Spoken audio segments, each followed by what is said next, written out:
Hello friends, मैं हूँ रमिंदर कौर और लेकर आई हूँ आपके लिए अपनों का साथ।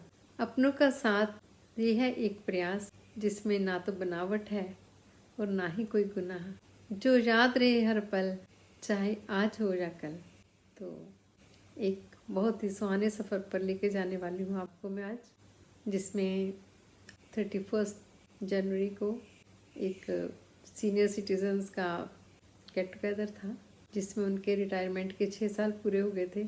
उसमें लगभग 150 लोग आए थे और बहुत अच्छा प्रोग्राम था। जो आए हैं उन्होंने तो उसको एंजॉय किया है, लेकिन जो नहीं आए उन्होंने कुछ तो मिस किया है, परंतु उसकी थोड़ी सी भरपाई करने के लिए तो मैं आपके साथ शेयर करना चाहती हूँ, ताकि आप लोग भी अवेयर हो सकें जो कुछ वहाँ पे बताया गया, सुना गया। लेकिन वहाँ आने का मजा कुछ और ही था। सबको मिलके इतना अच्छा लगा, इतने आत्मीयता से सब लोग मिले हैं, क्योंकि इतने साल सबने एक साथ बिताए हैं। पूरा जीवन ही हम लोगों ने तो ऑफिस में बीत गया है ना। 20-22 साल के आए थे डिपार्टमेंट में, अब 58-60 के उसमें एज में छोड़ा है, तो प्रोडक्टिव पीरियड था लाइफ का, वो तो ऑफिस में बीता है ना, कोलीग्स के बीच में बीता है। तो वहाँ जाकर एक इमोशनल अटैचमेंट भी होती है कि सब लोग एक बड़ा अपनेपन का वातावरण होता है कि हम अपने परिवार में बैठे हैं, अपने बहन भाइयों के साथ बैठे हैं।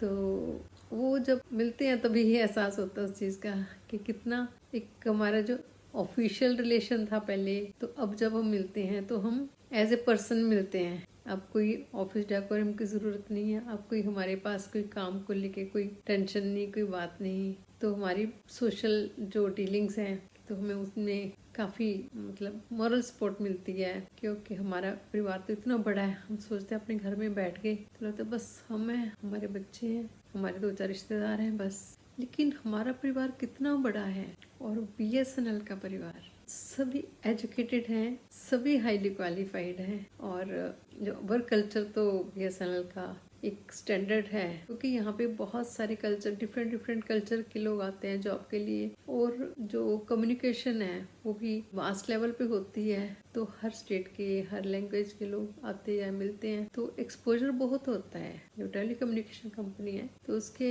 जो एम्प्लॉयज़ हैं वो बाकी डिपार्टमेंट से ज़्यादा अवेयर होते हैं, ज़्यादा एक्टिव होते हैं, ज़्यादा स्मार्ट होते हैं, ज़्यादा अंडरस्टैंडिंग होते हैं उनकी, और उनके जो बिहेवियर है वो भी बहुत मैच्योर होता है। वर्क कल्चर बहुत बढ़िया है जो बीएसएनएल का है। तो इसलिए मैं सोचती हूँ कि जो लोग नहीं आ पाए, जिन्होंने मिस किया है, तो प्लीज़ वो इसको देखें और महसूस करें कि आज भी ऐसा लगता है कि बस हम ऑफिस में बैठे हैं। बहुत ही अच्छा लगा। तो मैं आपको थोड़ी सी रिपोर्टिंग की थी मैंने, तो कुछ वीडियोस है मेरे पास, शेयर करती हूँ। गुड आफ्टरनून, नमस्कार, सत श्री अकाल, मेरी प्यार भरी आपको अजय जी, बाकी मंच पे बैठे हुए सारे ऑफिशियल्स, डिग्नेटरीज, कौशल साहब और सारे पेंशनर्स। कौशल साहब जब मेरे पास आए, कौशल साहब ने मुझे कहा कि आपने आके हमारे वहाँ पर पेंशनर्स को एड्रेस करना है। तो मेरा पहला क्वेश्चन था कि सारे रिटायर्ड, सारे इतने ज़्यादा एजुकेटेड, एक्सपीरियंस लोगों को मैं नई चीज़ क्या बताऊंगा। तो कौशल साहब ने बोला आपका जो मन करे आप उस पर थोड़े से अपने विचार हमारे साथ साझे करना। सो मैं सोचा, और फिर मेरे को जो थॉट आई वो थॉट ये आई कि आज मैं एक जनरल टॉपिक पे बात करूंगा, और वो टॉपिक है एजिंग ग्रेसफुली। हम कैसे ग्रेसफुली एज करेंगे। और ये जो सारा कंटेंट है आज की जो मैं स्पीच में बोलूँगा, ये सारे वो लेसन्स हैं जो मेरे पेशेंट्स ने मुझे दिए, या मैंने जो अपने पेशेंट से सीखा पिछले 35 साल इस प्रोफेशन में। मेडिकल कॉलेज में जब मैं पढ़ता था, मैंने ज्वाइन किया था 1988 में। सो एक चीज़ हम देखते थे और बड़े उत्सुक होते थे कि लेडीज़ आदमियों से ज़्यादा जीती हैं, उनकी लाइफ एक्सपेक्टेंसी हमेशा आदमियों से ज़्यादा होती है, और हम बड़े इसके ऊपर विचार करते थे। यंग बच्चे जैसे होते हैं वो मजाक भी करते हैं। तो तब हमारे ये जोक चलता था कि आदमी जल्दी मर जाते हैं क्योंकि उनके पास वाइफ होती है, और वाइफ WIFE मतलब वरी इनवाइटेड फॉर एवर। और आदमी जो होता है वो हस्बैंड होता है बेचारे का, हंसते हंसते बैंड बज जाता है। तो तब हम ऐसे करके मजाक करते थे, बट ये दिमाग में ये बात मेरे फंसी रही। और जब यहाँ पे आए तो देखा कि दादाजी दादी से पहले चले गए, नाना जी नानी से पहले चले गए, पापा मम्मी से पहले चले गए, फूफड़ जी चले गए, मासड़ जी चले गए। ये नहीं जाना तो चलो 3-4 साल 5 साल, हस्बैंड एज में भी बड़ा होता है, बट जितनी एक्सपेक्टेंसी उनकी लाइफ की थी, लेडीज़ की हमेशा लाइफ एक्सपेक्टेंसी ज़्यादा रही। क्या ये जेंडर का कारण था? क्या वो मिला एक लेडी जिनका नाम था मिसिस प्रीतम कौर जी। मिसिस प्रीतम कौर जी जैसे 2 लेडीज़ क्लिनिक में आई, बहनें लगती थी, आके बैठ गई। और जब मेरी रिसेप्शनिस्ट ने आके फाइल रखी तो वहाँ पे लिखा था प्रीतम कौर 99 ईयर्स।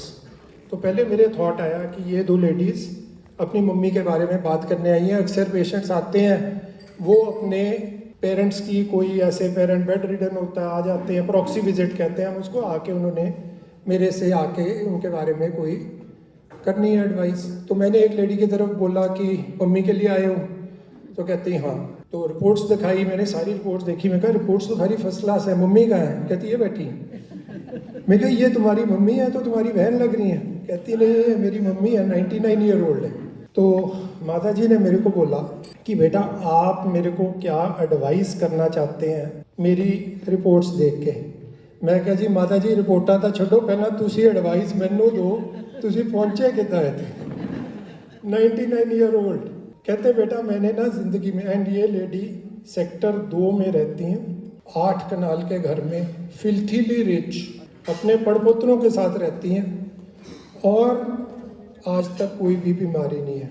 तो मैंने पूछा आप पहुँचे कैसे 99 पे? कहते बेटा सबसे पहली चीज़, मैंने ज़िंदगी में ज़रूरत से ज़्यादा खाया नहीं, और दूसरी चीज़ मेरे घर जितने आज जी रहते हैं उतने ही नौकर हैं, पर मैं अपना सारा काम आप करती हूँ। मैं अपने कपड़े आप धोती हूँ, मैं अपने कमरे में आप सफाई करती हूँ, झाड़ू लगाती हूँ, डस्टिंग करती हूँ, खाना भी अपना, रोटियाँ आप उतारती हूँ। और इससे मुझे ये फर्स्ट जो मेरे माइंड में क्वेरी थी उसका मेरे को एक क्लियर आंसर मिला कि लेडीज़ घर में रेगुलरली काम करती हैं।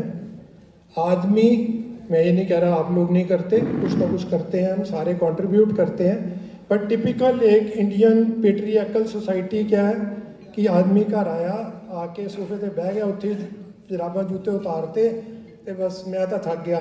और लेडी बेचारी बेचार काम करके ही है, जिद्दां वो घर विली बैठी है, वो आके she will serve tea, take care of the house.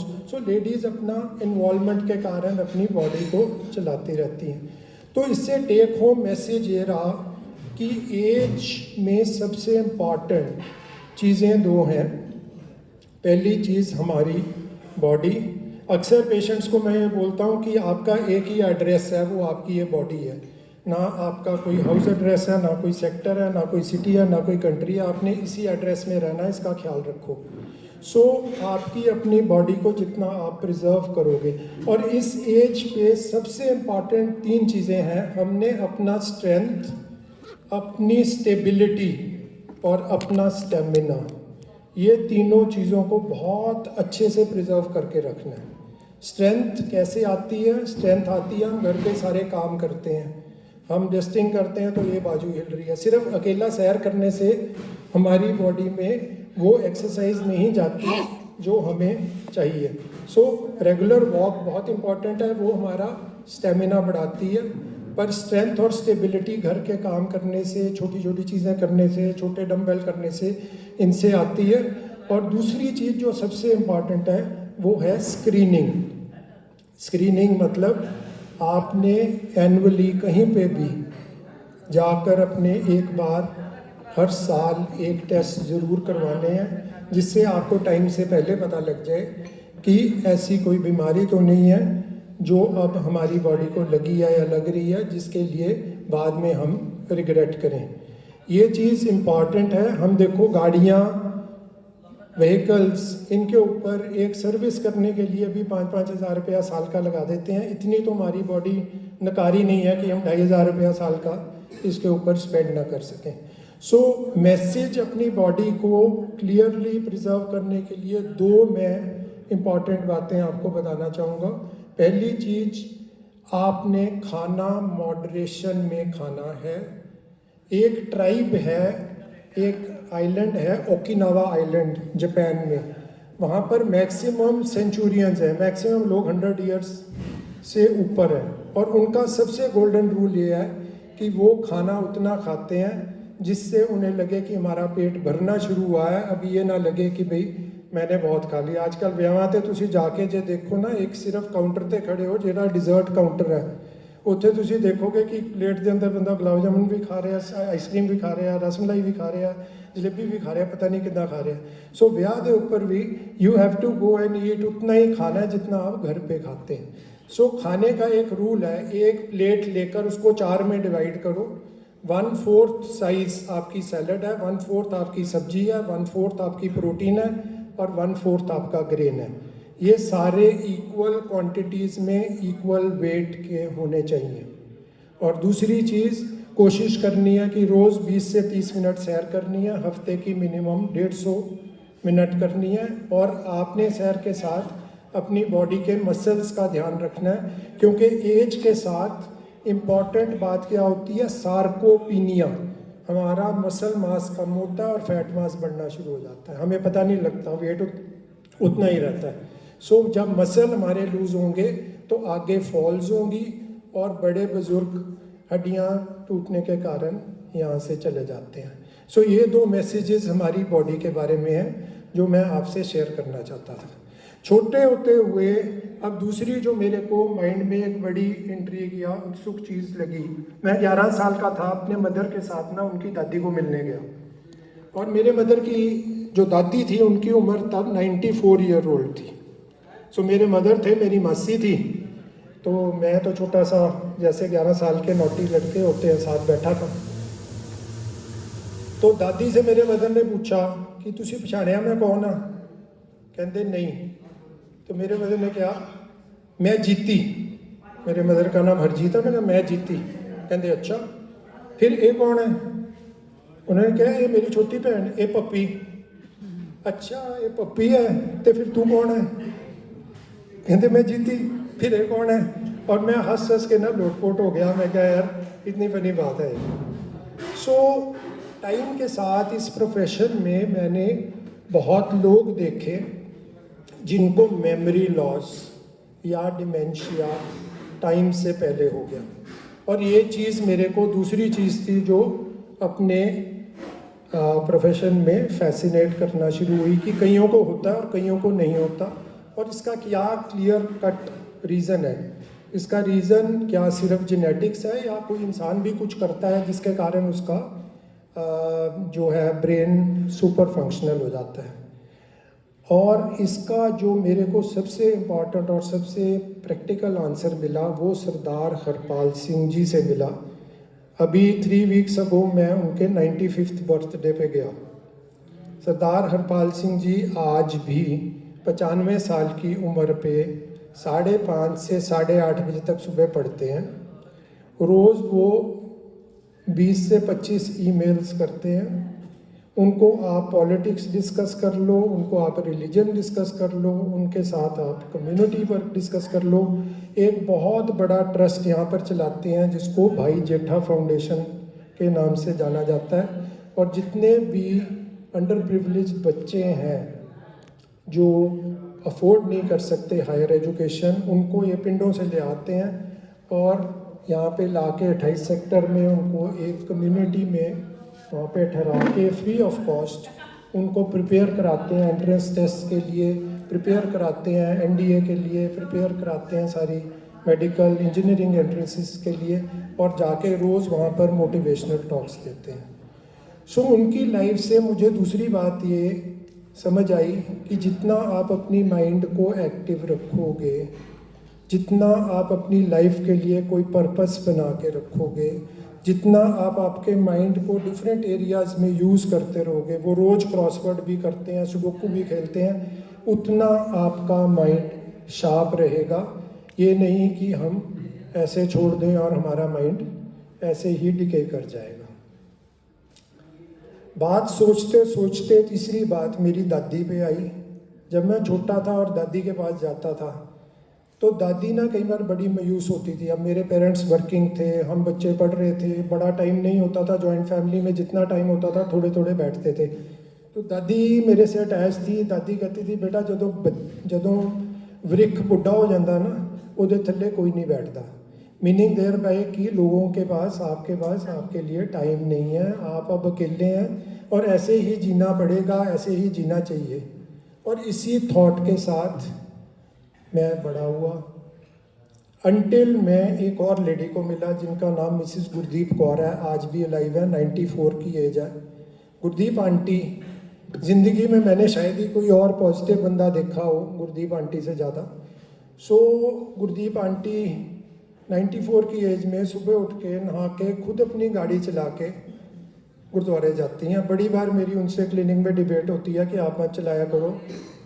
कहते तेरे को डाउट है मेरी ड्राइविंग पे? मैं कहा जी नहीं, थोड़ी ड्राइविंग पे डाउट नहीं है, कोई होर बेवकूफ तुहानू मार देगा। कहती जो कोई मारेगा ना मैं निकल के चढ़ मारांगे उधर। मैं कहा चलो ठीक है। सो गुरदीप आंटी आज की डेट में सीनियर सिटीजन्स फोरम की प्रेसिडेंट है, सुपर सीनियर फोरम सिटीजन्स की प्रेसिडेंट है, अपनी RWA की प्रेसिडेंट है, जो तंबोला एसोसिएशन है उसकी प्रेसिडेंट है। और जब ये मेरी क्लिनिक में आती हैं तो सबको वहाँ पे जो पेशेंट्स को मोटिवेट, उनसे बातें, एंड रियली क्लिनिक एकदम ना फुल ऑफ लाइफ हो जाती है। सो इससे जो तीसरी सीख मुझे मिली कि कम्युनिटी इन्वॉल्वमेंट और अपने आप को जितना आप बाकियों के साथ मिलते रहोगे, शेयर करते रहोगे, उससे आपकी ग्रोथ, उससे आपकी बॉडी की प्रिजर्वेशन, इमोशनल हेल्थ बहुत अच्छी रहेगी, जो इस एज में हमें बहुत इम्पॉर्टेंट है। और एटीट्यूड जब बात करूं तो एटीट्यूड गुरदीप आंटी जैसे एक और पेशेंट है हमारे जिनका नाम है मिस्टर हैरी बैंस साहब। कनाडा में बहुत I would say flourishing businessman थे। 60 साल की उम्र पे उनको एक बीमारी होनी शुरू हो गई जिसका नाम रेटिनाइटिस पिगमेंटोसा होता है। आपकी विजन जानी शुरू हो जाती है। तो बैन साहब 3-4 साल पहले उससे वहाँ पे फाइट करते रहे, फिर डिसाइड किया कि नहीं, यहाँ पे तो टेक केयर करने वाले लोग बड़े कम मिलते हैं, महंगे मिलते हैं, तो मैं इंडिया ही चलता हूँ। तो वो अपनी वाइफ के साथ इंडिया आ गए। अनफॉर्चुनेटली जैसे जैसे विजन जाती गई, बैन साहब की हियरिंग भी जाती गई। आज बैन साहब 77 ईयर ओल्ड हैं, वो टोटली ब्लाइंड और टोटली डेफ हो गए हैं। अब एक बंदा जिसने कभी देखी ना हो दुनिया और कभी सुना ना हो, उसके लिए तो बंदा फील करता है, पर जिसके पास सारा कुछ ये हो, बेसिक फैकल्टीज़, और वो हो गई, वो बंदा कितना डिप्रेस्ड होगा। पर मैंने बैन साहब से पॉजिटिव बंदा नहीं देखा। सो बैन साहब आज भी 1.5 किलोमीटर 2 किलोमीटर अपने अटेंडेंट का हाथ पकड़ के सोटी घुमाते हुए सैर करते हैं। उन्हें मेरे एक स्टाफ मेंबर का नाम याद है। वो आएंगे, पहले रिसेप्शन पे रुकेंगे और पूछेंगे हरविंदर है ड्यूटी पे, सुखविंदर है ड्यूटी पे, सिटी है ड्यूटी पे, कौन है? और फिर वो अंदर आएंगे, फिर बोलेंगे नर्स को कौन है ड्यूटी पे। और एक दवाई एक डेट के साथ उन्हें याद है। डॉक्टर साहब आपने 24 जनवरी को 2024 में मेरे को ये वाली दवाई चेंज की थी, वो मुझे सूट नहीं की थी, आप लिख रहे हो, ध्यान से लिखना। सो एटीट्यूड बहुत ज़्यादा इम्पॉर्टेंट है इस एज पे। और लास्ट मैंने 5 लोगों की सोचा था आपके साथ जीवनी थोड़ी सी शेयर करूँगा। और लास्ट जो मैं आपको लेडी के बारे में बताना चाहता हूँ, उनका नाम है Mrs Harbhajan Kaur.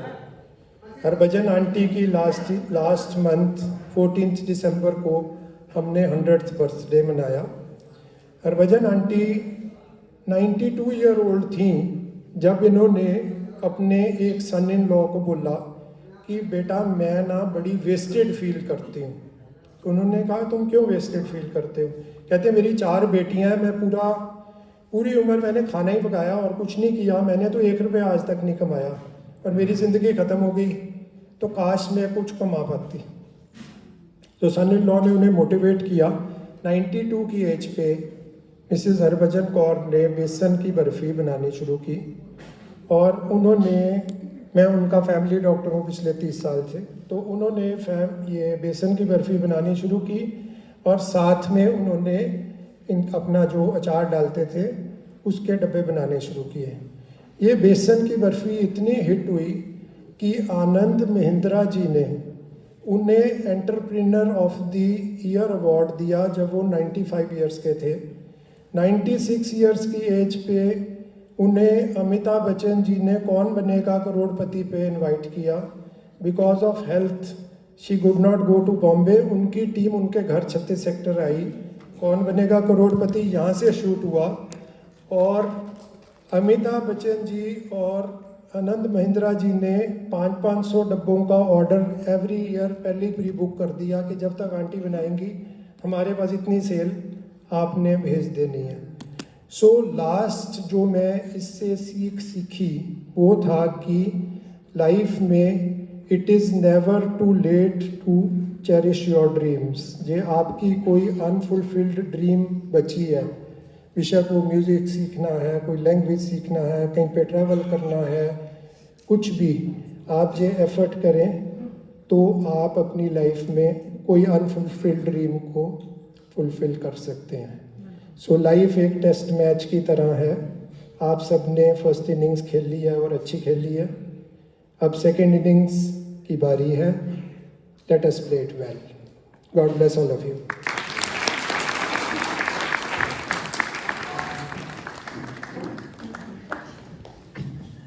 Thank you doctor साहब, थैंक यू वेरी मच। सम्मानित मंच और आए हुए बीएसएल सोसाइटी के मेंबर, सोसाइटी मेरा तो इसमें सोसाइटी निकल गया, बीएसएल के मेंबर्स, आप सबको मेरा बहुत बहुत नमस्कार। बीएसएल के साथ मेरा 20-25 साल से पुराना रिश्ता, क्योंकि मैं बीएसएल सोसाइटी में ही रहता हूँ। और अगर आज ये काउंसलर कह रहे हैं या डिप्टी मेरे एक्स कह रहे हैं, तो इसमें मेरी सोसाइटी का बहुत योगदान है जो मैं आज यहाँ पे खड़ा हूँ। ये बीएसएल वालों को बहुत बहुत धन्यवाद। कभी कभी नीना भाटिया जी मेरे पड़ोसी है, देखता हूँ ज़िंदगी कैसे गुजरती है। बच्चे छोटे छोटे होते थे, मेरे को एक याद आया, इनके पास वो स्प्रिंग वाला गद्दा होता था, याद है आपको? तो इन्होंने वो गद्दा चेंज करना था, बच्चों ने देखा कि ऐसे ऐसे ये स्प्रिंग वाला गद्दा मैंने लेना, उन्होंने अपने गद्दे इनको दिए और अब इनका गद्दा अभी लिया। मैंने कभी तो अब कम से कम अभी 3-4 साल हो गए पीछे जो हमने गद्दा चेंज किया। नहीं तो ये देख रहा हूँ कि ज़िंदगी कैसे चलती है, आपस में मिल मिलान। ये अगर हम एक चीज़ देखते हैं, अभी जो सीनियर सिटीजन हम जिसको कहते हैं, बूढ़े वगैरह नहीं होते हम, ये कहते हैं ये तो मन की बात है। हम पढ़ाई करते हैं, मकसद होता है, हम जॉब करते हैं, मकसद होता है, शादी होती है, मकसद होता है, बच्चे होते हैं, कि एक लाइफ का एक पता ये चीज़ करनी होती है। लेकिन जब रिटायर हो जाते हैं, पैसा भी सब कुछ होता है, हर चीज़ होती है, लेकिन मकसद खुद ढूंढना पड़ता है कि ज़िंदगी जीने कैसी है। मैं एग्जाम्पल पर तौर पे, डॉक्टर साहब ने बड़ी अच्छी एग्जाम्पलें दी है, मैं एक दूसरी एग्जाम्पल भी देता हूँ।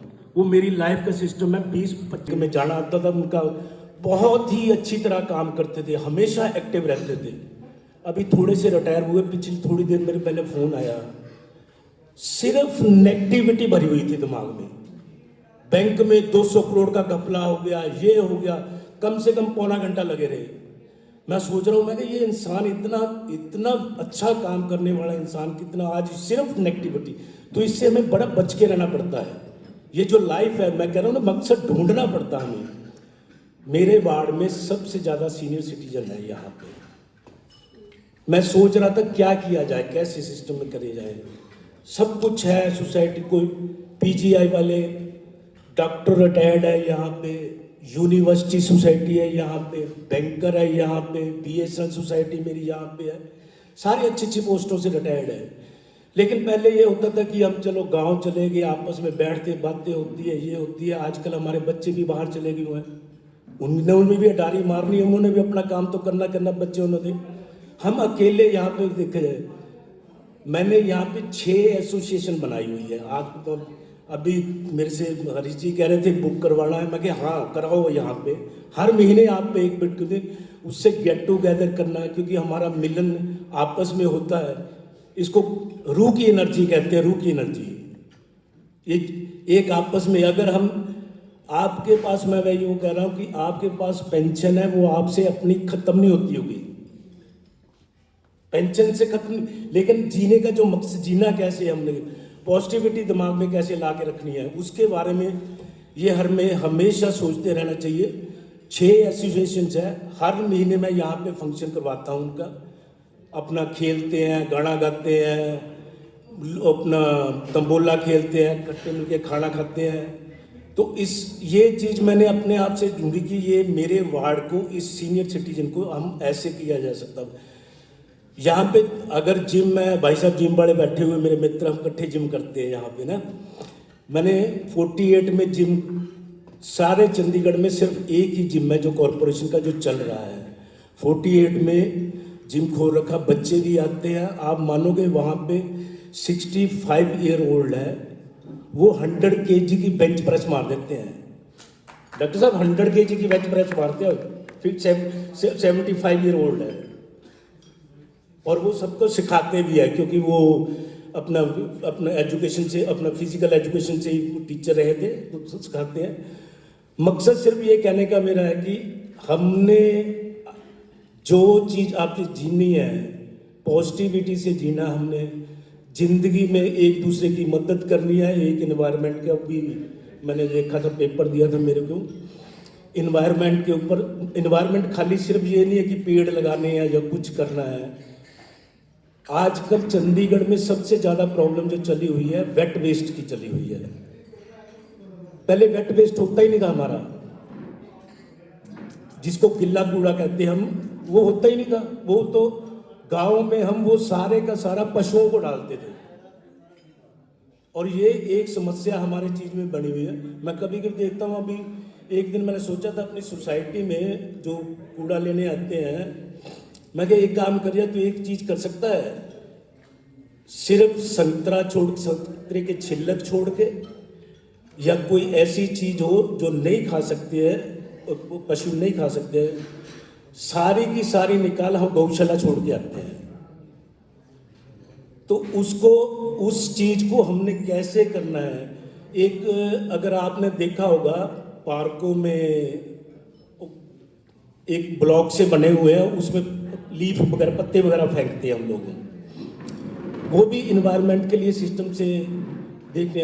अगर कोई संस्था ऐसी है जो इसके इन्वायरमेंट के ऊपर काम करती है, क्योंकि हम उसमें पत्ते फेंक रहे हैं लेकिन उसका प्रॉपर प्रोसेस नहीं है। जो अगर पत्तों की खाद बनानी है हमने, पिछली बार मैं एक से बात भी कर रहा था पटियाले से, वो लेकिन पटियाले कहते हुए मैं यहाँ आ नहीं सकता हूँ। वो पत्तों की खाद वगैरह बनती, क्योंकि उसमें टेम्परेचर देखना पड़ता है, धूप कितनी पड़ती है, तो वो भी एक एनवायरनमेंट का सिस्टम, जो हमें लीफ वगैरह है जलाने नहीं है, वो भी एनवायरनमेंट का एक हिस्सा है। तो सर एक चीज देखना आपने, सेक्टर 48, 49, 50 और 63 में ये सारे के सारे यहाँ पे लीफ है। मैं उनको सोच रहा हूँ कि कैसे उनको अच्छी तरह एक खाद के रूप में बदला जाए। ट्रेनिंग देंगे, फिर राशन पान में करके आए, वहाँ सूख रहा है, कई जगह ये काम सूख रहा है, तो कई घरों में गए, धवन साहब की कोठी में वो भी ऐसे करते थे, वो फेंक देते थे, तो कई जगह गए। तो ये हम ट्रेनिंग देते हैं लोगों को कि अपने घर में ही आप कैसे। मैं आपसे मिलूंगा, ये थोड़ा सा मनुष्य समय बदल लेंगे। तो इन चीज़ों का मेरे यहाँ पे अभी आप आओ, महीने में ये फ्री ऑफ कॉस्ट होता है, सीनियर सिटीजन के लिए बुक होता है, चेयर्स वगैरह जो मेरे से बनता हुआ मैं पूरे आपके लिए हमेशा आपका सेवक हूँ, हमेशा तैयार हूँ। बहुत बहुत धन्यवाद। रिक्वेस्ट करूंगा कि हमारे एनके झिंगन जी जो एनवायरमेंटलिस्ट हैं बहुत बड़े, कई वर्कशॉप्स करते हैं। जंगल साहब प्लीज़ आइए। My colleagues sitting on the rice और सारे जो यहाँ पे उपस्थित, रिटायर तो नहीं कहूँगा, सेकेंड इनिंग एसोसिएशन जो सेकेंड इनिंग आपने शुरू किया उसके लिए, तो आज मेरा सौभाग्य है कि मैं आपके बीच यहाँ पर आया, आपको कुछ थोड़ा सा आपसे सीखने के लिए और कुछ जो मेरे को पता है वो आपको। बैठे हैं सत्या मैडम है, ये मेरे ख्याल अबव 90 ईयर्स के हैं और ये 44 में रहते हैं, 44 में, और वहाँ पे एथलेटिक क्लब सेक्टर 7 में वहाँ सीनियर सिटीजन की मीट होती है और फर्स्ट प्राइज कई बार लिया इन्होंने, भागने के लिए जंप, हाई जंप, ये वो करते। तो ये हमारा सौभाग्य है कि आज यहाँ पे ये बैठे हुए हैं। तो ऐसे करते ऐसे कई जने हैं जो काम करते रहे। और सबसे बड़ी बात है आज BSNL की जो ये मीट हो रही है यहाँ, पेंशनर मीट, यहाँ पे आया हूँ। और मैं एक बता दूँ आपको कि मेरी फर्स्ट जॉब जो लगी थी वो पोस्टल टेलीफोन, चंडीगढ़ टेलीफोन्स, वहाँ पे मैंने थोड़ी देर काम किया। उसके बाद पासपोर्ट ऑफिस में किया, उसके बाद मेरी सिलेक्शन हुई लेबर ब्यूरो गवर्नमेंट इंडिया को, हिस्सा वहाँ मैंने काम किया। उसके बाद मैं डिपार्टमेंट ऑफ टेलीकम्युनिकेशंस, वहाँ पे मैं डेपुटेशन पे रहा हूँ कई साल वहाँ पे। तो ऐसे करके तो हमारा पुराना नाता जो है BSNL के साथ रहा ये। तो आज मुझे ये सौभाग्य है कि मैं यहाँ आया हूँ कुछ आपको बताने के लिए, कुछ ऐसे करने के लिए। तो पहले तो ये बता दूं, मैं हमारे एक सोसाइटी यहाँ पे the environment society of India, और ये एनवायरनमेंट सोसाइटी ऑफ इंडिया जो एक अकेली सोसाइटी है जो चंडीगढ़ में खासकर, कि 1976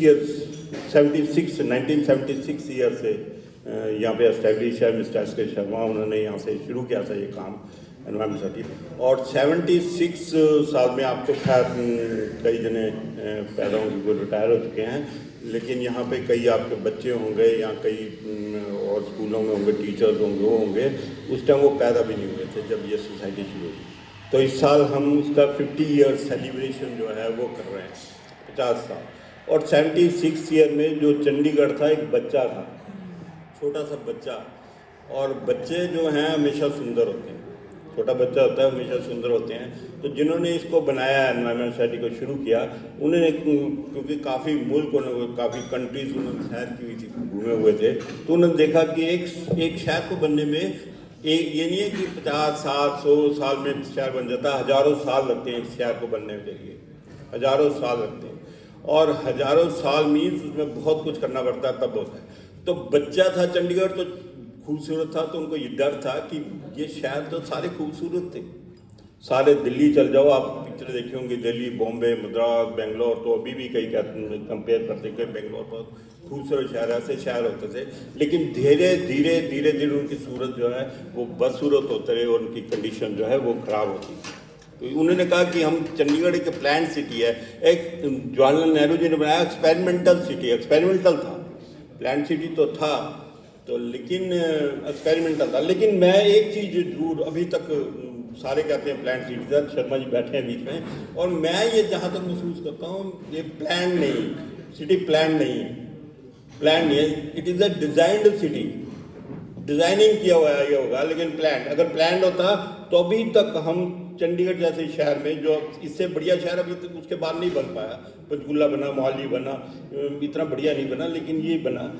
प्लान मीन्स के her everything should be plan. अभी तक हम ये डिसाइड नहीं कर पाए चंडीगढ़ में कि हमने कूड़ा कहाँ फेंकना है, कूड़ा क्या करना है। अभी क्या है, कुछ साल पहले तो ऐसे हाल होता था कि मेरे घर के सामने एक कूड़ेदान रख दिया जाता कि यहाँ पे लोग कूड़ा फेंकते थे वहाँ पे, और मैं प्रोटेस्ट करता था, मेरे घर के आगे क्यों रखा, तो यहाँ से उठाया और उधर वहाँ उसने प्रोटेस्ट किया, उधर रख दिया, और अभी तक ऐसे ही चल रहा है। अभी देखो पहाड़ चल रहा है, ये चल रहा है, तो अभी तक ये डिसाइड है, इट मीन डिजाइन सिटी है, प्लान होता तो एवरीथिंग शुड बी प्लान, ठीक है, जुग्याना या बनती है, तो ये चीज़ें, चलो वो बहुत बड़ा विषय है। तो ये चीज़ें जो है ऐसे करके शुरू किया, और हमने इको क्लब्स, जो स्कूलों में इको क्लब्स हैं, आपके बच्चे पढ़ते होंगे वहाँ बोलते हैं, हमने भी स्कूटनी जो चेकअप था स्कूलों में सैटरडे को होता था, तो सैटरडे को होता, तो हमारी सोसाइटी ने गवर्नमेंट ऑफ इंडिया को लिखा कि बच्चों को, जैसे आप हेल्थ के बारे में बहुत चीज़ों के बारे में बता रहे हो, तो एनवायरमेंट एजुकेशन भी स्कूल की, इसको अभी से आप एनवायरनमेंट एजुकेशन देनी शुरू करो। और हमने चंडीगढ़ में शुरू किया, हर एक स्कूल में इको क्लब्स बनाए और वहाँ पे एनवायरनमेंट एजुकेशन शुरू की। और फिर सैटरडे को, जैसे हेल्थ चेकअप में बात कर रहा था, हेल्थ चेकअप करते थे, तो उस दिन हमने कहा कि इसको सैटरडे स्कूल वन सेक्टर में उन्होंने अपनी रिहाइश बना ली, वहाँ रहने लगे। वहाँ रहने लगे तो फिर देखा कि उनको वहाँ तो जाते नहीं थे, वहीं रहते थे, तो उनको झाड़ने का, वहाँ से भगवाने का काम शुरू हुआ। तो हमने फिर गवर्नमेंट में लिखा इसको प्रोटेक्टेड एरिया जो रखो, क्योंकि पैरट जो हैं वो यहाँ पे आए हैं और लोग एंजॉय करते हैं, साथ में स्कूल है उसके, एंजॉय करते हैं, तो यहाँ रहना चाहिए, इसको प्रोटेक्टेड एरिया बनाओ। तो उन्होंने बातें मानी, उसको बर्ड सेंचुरी डिक्लेयर किया। हमने पैरट सेंचुरी कहा था क्योंकि किसी एक बर्ड के नाम से सेंचुरी नहीं होती, इसलिए उसको बर्ड सेंचुरी डिक्लेयर किया। आज भी वहाँ पे बर्ड सेंचुरी बनी हुई है। और उसके बाद वहाँ पे हमने जो है एनुअल एक अकेली संस्था गवर्नमेंट पूरे वर्ल्ड में अकेली संस्था जो पैरट डे मनाती है, मई को 30 मई को हम पैरट डे वहाँ पे मनाते हैं और सारे बच्चों को बुलाते हैं, वहाँ पे दिखाते हैं। तो उसके बाद फिर एडमिनिस्ट्रेशन ने शुरू किया, काम क्या किया, वहाँ पे हाई मास्ट लाइट लगा दी। फिर उसके लिए प्रोटेस्ट करके वहाँ से हटाया कि अगर हाई मास्ट लाइट लगाएंगे यहाँ पे तो ये पैरट भाग जाएंगे, पक्षी बड़ी मुश्किल से आए हैं तो यहाँ से चले जाएंगे। फिर वो बंद किया। फिर उसके बाद संपर्क सेंटर का वहाँ शुरू हुआ कि यहाँ पे संपर्क सेंटर बनाना है। फिर हमने प्रोटेस्ट किया, गवर्नमेंट को मिले, गवर्नमेंट को ऑल टाइम टू कि इसको ऐसा ना करो कि इसको उजाड़ो ना यहाँ से। फिर वो बंद किया और फिर जो है किया, उनको इंस्ट्रक्शन हुई कि इसको बात किए ना। उसके बाद वहाँ पे ट्रीज जो है कम होने शुरू हुए, फिर हमने उसके लिए शुरू किया और ट्रीज लगाने शुरू हुए ताकि पैरट्स कम ना हो। इस बार वहाँ पे मोर देन 500 ट्रीज वहाँ पे लगाए सारे मिलके, और उसको रेगुलर मॉनिटरिंग हो रही है कि चल भी रहे हैं कि नहीं चल रहे। तो ऐसी चीज़ें कई, फिर हम वेलकम टू माइग्रेटिंग बर्ड्स आते हैं, उनका वेलकम, उनका सी ऑफ, उनका ऐसे कई चीज़ें हमने शुरू की जिसके लिए हमें गवर्नमेंट इंडिया से तो अवार्ड मिले, वो इंटरनेशनल नेशनल अवार्ड भी हमारे को वहाँ मिलते रहे, और भी कई चीज़ें जो हैं यहाँ की। तो आज का जो टॉपिक है ये एनवायरमेंट स्टडी चल रही है चिल्ड्रन साइंस कांग्रेस से। आज का टॉपिक प्लास्टिक पोल्यूशन पे है। तो प्लास्टिक जो है, जैसे डॉक्टर साहब ने कहा कि खाना जो है हम खाते हैं लिमिटेड खाना चाहिए, लेकिन हम जो है ये बोतल जो है हमारे पास होती है हमेशा, ये कहीं भी किसी भी फंक्शन पे जाते हैं ये बोतल हमारे को पानी की मिलती है।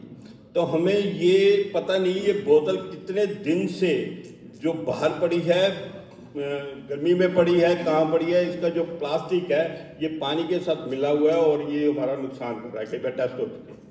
तो हमने हमारी सोसाइटी ने क्या किया, हम कितने सालों से हम प्रोग्राम कर रहे हैं, ये प्लास्टिक तो अभी बैन हुआ है, हम कई सालों से फंक्शन करते हैं, टीचर्स के ओरिएंटेशन वर्कशॉप करते हैं और कई बड़े बड़े ट्रेनिंग सेशन करते हैं, सेमिनार्स करते हैं, लेकिन हमने मेरे ख्याल हमको कोई 20 साल हो गए, 20 ईयर्स हो गए होंगे, हमने कभी भी रीयूजेबल ये ऐसी चीज़ें, प्लास्टिक की चीज़ें और जो हम डिस्पोजेबल्स हैं, ये डिस्पोजेबल किसी भी फंक्शन में नहीं यूज़ की, कभी भी नहीं। हम स्कूल में जब मैसेज देते हैं, जब लोगों को इनवाइट करते हैं, उसके साथ लेटर में एक दो लाइनें लिखी होती हैं, please bring your on reusable water bottles, पानी की बोतल अपने पास लाओ।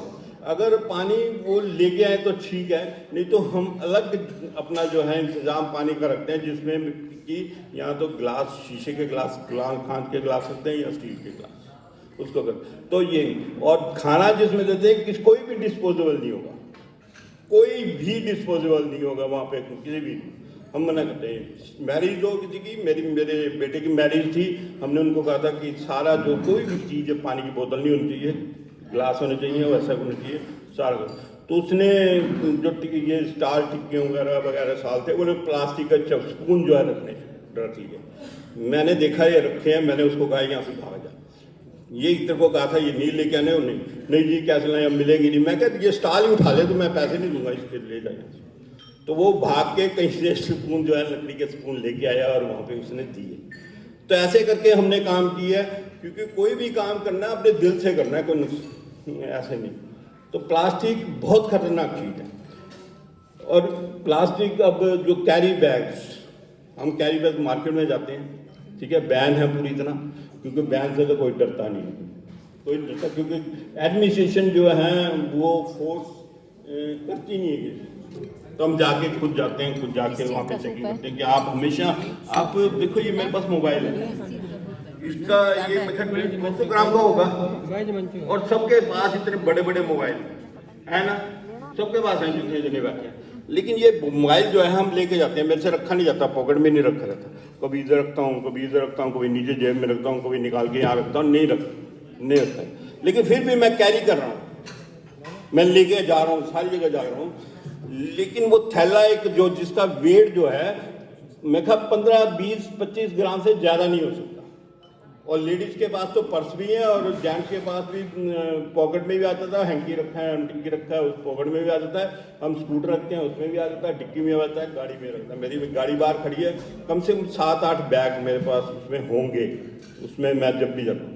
तो वो हम सिर्फ ये बताना चाहते हैं कि ये बड़े हार्मफुल हैं, आपकी सेहत के लिए तो है ही हैं, ठीक है, आपके शहर के लिए भी बहुत हानिकारक हैं। हम घर में अपने सफाई रखते हैं, घर में सफाई रखते हैं कि नहीं रखते? सारे रखते हैं। किस कारण रखते हैं? क्यों रखते हैं सफाई अच्छा लगे। और सिर्फ क्या है कि घर में जो जेंट्स, लेडीज बहुत काम करते हैं, डॉक्टर कहते हैं काम करती रहते हैं, लेडीज बहुत काम करती हैं, लेकिन जेंट्स ही काम करते हैं, लेकिन घर में सफाई जेंट्स भी रखते हैं। उनको क्या डर है कि घर में सफाई रखते हैं? उनको अपनी वाइफ का डर है। बच्चे भी सफाई रखेंगे, उनको अपनी मदर का डर है कि मदर डांटती है, मेरी वाइफ जो है मेरे को डांटती है, क्या गंद डाल दिया तुमने, ठीक है, तो सफाई रखते हैं ना। तो हम अपने घर को तो घर समझते हैं, सारे मन को मेरी वाइफ डालती है कि मैं सफाई करते रहते हो, तुम गंद डालते हो, और वहाँ सारे अपना कूड़ा अच्छी तरह संभाल के रखेंगे। लेकिन जैसे ही घर के बाहर निकले, झाड़ू दिया और वो उठाया और कूड़ा बाहर फेंक दिया। मैं ये चाहता हूँ कि आप अपने घर में अगर सफाई रखते हो तो बाहर कूड़ा क्यों फेंकते हो? अब पॉलिथीन के बैग, एक जो दुकानदार है वो अनपढ़ है, उसको नहीं पता, वो तो अपने पैसे बचाने के लिए लेके आया हुआ है।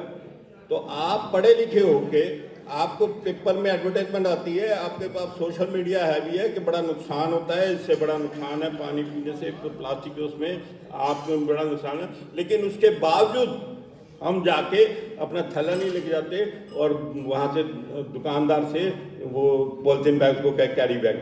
मैं एक बार सर्वे कर रहा था, ऐसे ही मार्केट में गया, वहाँ जाके पूछा वहाँ पे दुकानदार से, भैया तू, मैंने सब्जी ली और उसने एकदम लिफाफे में डाला और मेरे को देने लग गया। मैं कहा यार इसमें क्यों दे रहे हो? कहता जी वो थैला नहीं लेके आते लोग। मैं कहा मेरे से पूछा तूने थैला? मेरे से थैला नहीं पूछा तूने, और अपने आप थैले में प्लास्टिक में डाल रहा है, ये क्या बात?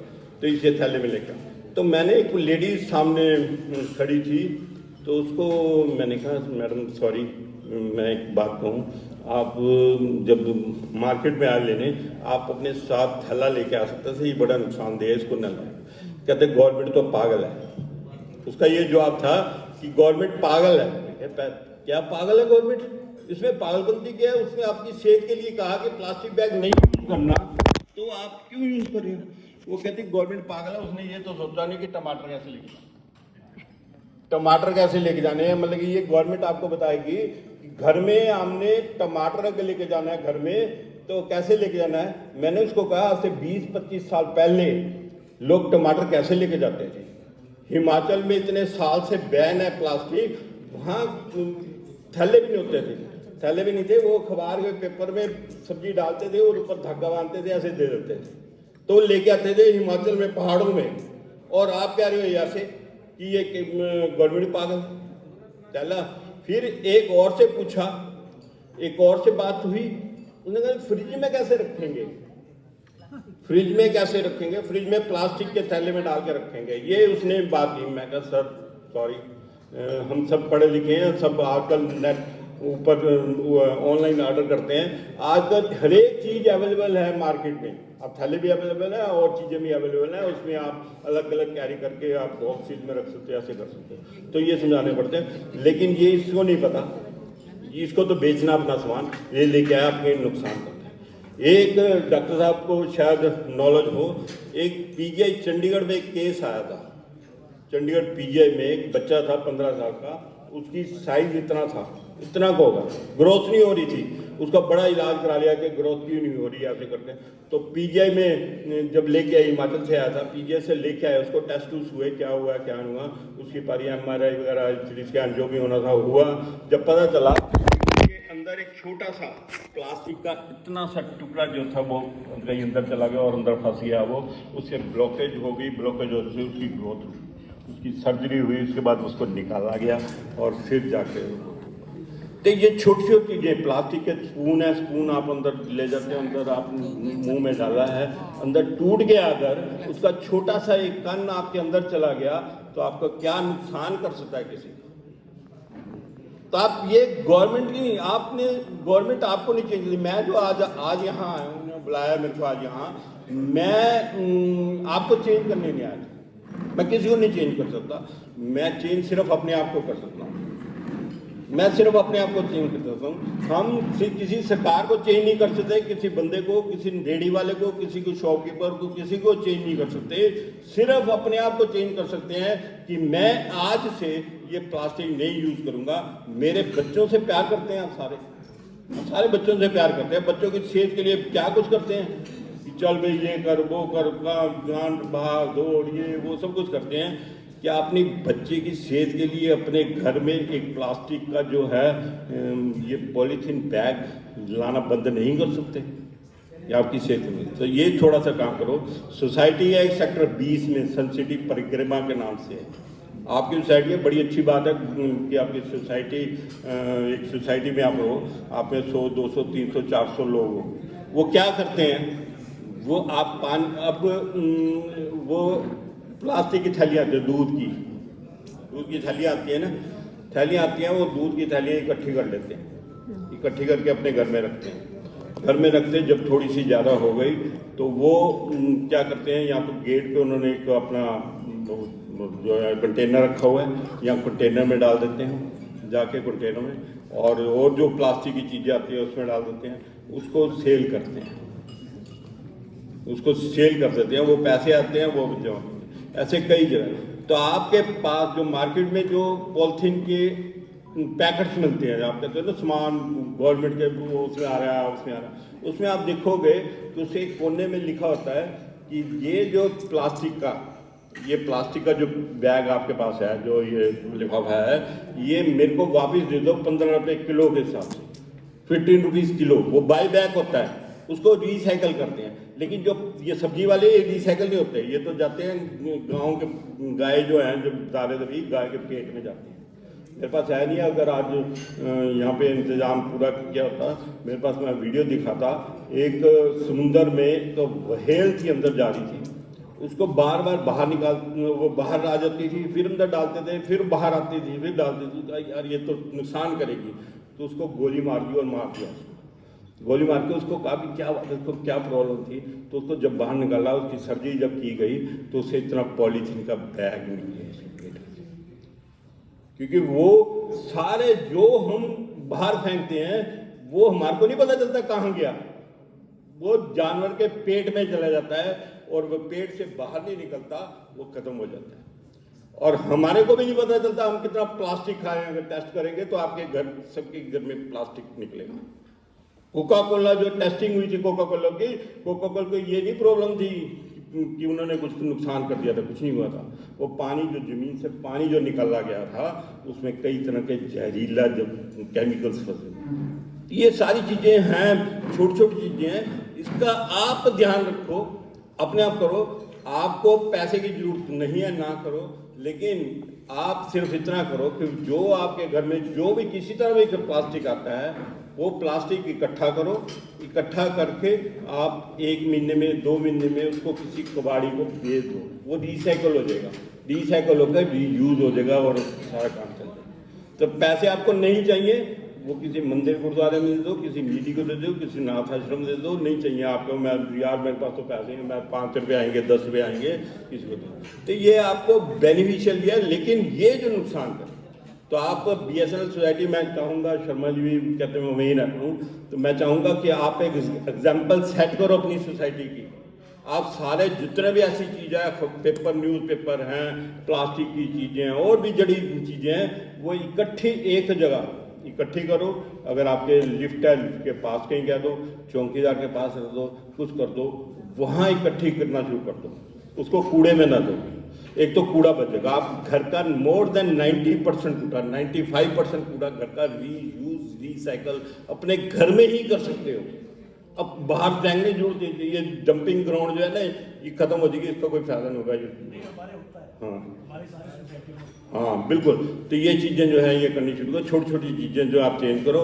और आज बड़ा अच्छा हमने जो ये थैले आज ये क्या दे रहे हैं, हमने सेक्टर 61 में हर एक घर में 61 एक छोटी सी सेक्टर 7 फेज 7 और 61 सेक्टर है छोटा सा, वहाँ उन्होंने प्रोग्राम किया था। जितने भी रेजिडेंट्स थे उन सबको 2-2 थैले सबको दिए थे, सबको 2-2 थैले दिए थे, लेकिन फ्री की चीज़ कोई इस्तेमाल नहीं करता। मैं चाहूँगा अगर थैले दे रहे हैं तो पैसे भी लें ताकि उसको भी यूज़ करें, नहीं तो फ्री हम देख के बहुत को दे लिया फ्री करके, लेकिन लोग फिर वो थैला घर रखते हैं, फिर प्लास्टिक लेके आते हैं। तो अपनी गाड़ी में रखो थैले, अपने किसी जरूरतमंद को दो, किसी को दो, लेकिन प्लास्टिक को ना करो। और एक एग्जाम्पल सेट करो। Thank you very much.